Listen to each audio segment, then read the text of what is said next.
Friends, there's a topic that's recently been in the news that kind of connected with me, and I thought I'd share some tips and information because I do actually have some of that with me that might help you. It's on burnout.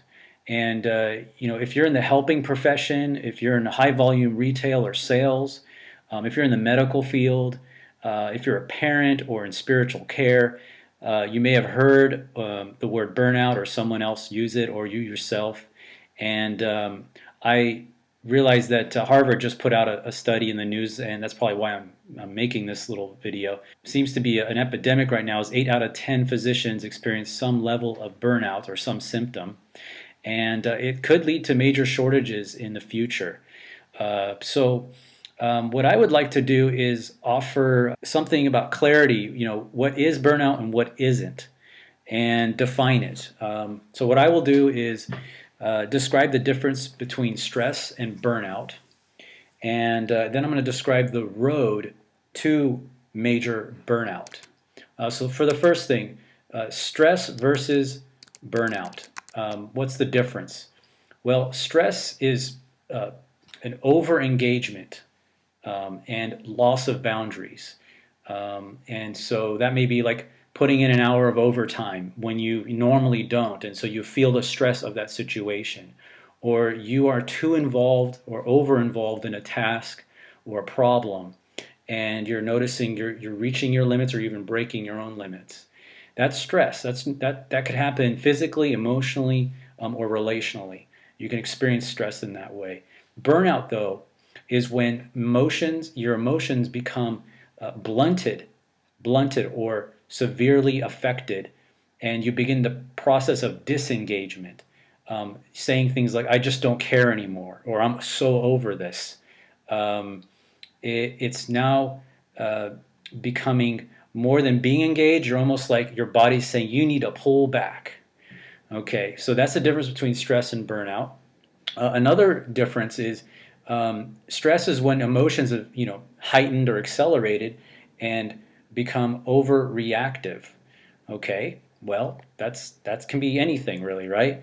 And burnout, though, you could have stress when you're watching a movie, but burnout is when the emotional wounds or trauma or hurt have occurred, and so your emotions aren't just heightened or accelerated, but there's some emotional wounding that have created emotional trauma. Stress is when there's physical impact and damage. Okay, so to your body, for example, or to your mind. Burnout, though, is when exhaustion and physical depletion is affecting your motivation and your drive. Okay, which leads to shutdown. No pun intended. And so what you have here is that you can experience stress in your job, which is affecting your body, but exhaustion and physical depletion is now affecting your own internal motivation, your own internal drive. So it's not just a hard day's work. It's a hard day's work over a long journey that's caused you to consider not going to work, okay, like quitting or something like that. Stress affects your physical energy. Burnout produces a complete lack of energy and an emotional energy as well. Stress definitely moves you into those early stages of burnout. Hopelessness, despair, that's coming out of that physical and emotional depletion. This cycle can affect your capacity to connect with people, your family, God, and also affects your ability to receive help from others. All right, so that's the difference between stress and burnout. Now, the road to burnout. Stage one, or mile marker one, is, let's say you have physical exhaustion, loss of boundaries, and adrenaline is essentially your main source of drive and energy. So this is putting in overtime over and over again. This could be the constant breaching of boundaries and respect. And the typical response is I'm not really acknowledging it. It's just part of the deal. So you maintain your current level and you continue to allow for increasing amount of activity and engagement. But when you move into mile marker 2, stage 2 is when the physical exhaustion and loss of boundaries is occurring, and your adrenaline is becoming more depleted.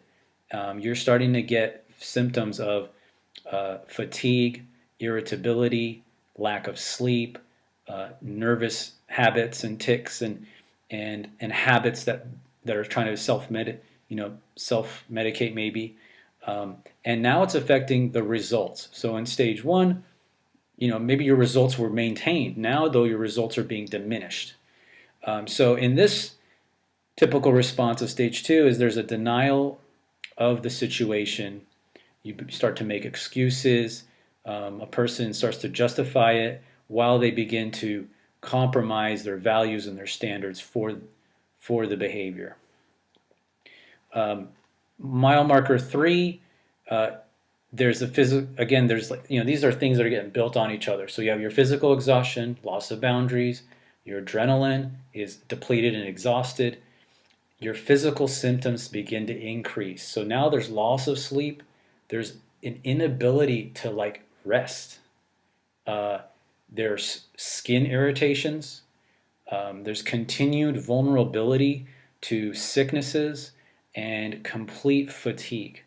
The response for this stage typically is there's just more denial, more compromising. There's now beginning to lie to oneself and to others. The person starts to essentially neglect their responsibilities, their commitments, and even their involvement in close relationships. So now there's beginning a disconnection. Finally, we reach the end of the road on burnout, and that's the 4th mile marker.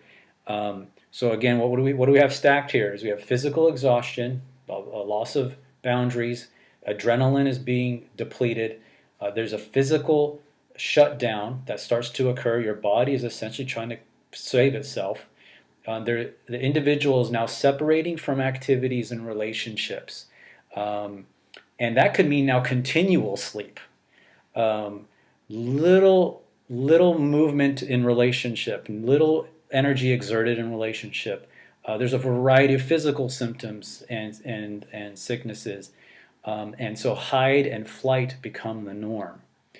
So typical response in this stage, though, if someone's confronted about burnout, is there's a disengagement, complete state of inability to respond to others or offer a contribution to the relationship or to the company, to the team. And what's really needed is an extended period of recovery and help from others. So that's it in a nutshell, the burnout map there. You might be wondering, well, now I want some solutions. I don't want to go towards burnout, and you're wondering how to prevent that, or maybe you're in the middle of one and you're wondering, what are my boundaries? You've been talking about boundaries, and you have a specific situation you want to deal with. I'd be happy to chat one-on-one with you. Just go ahead and message me, and we can set that up.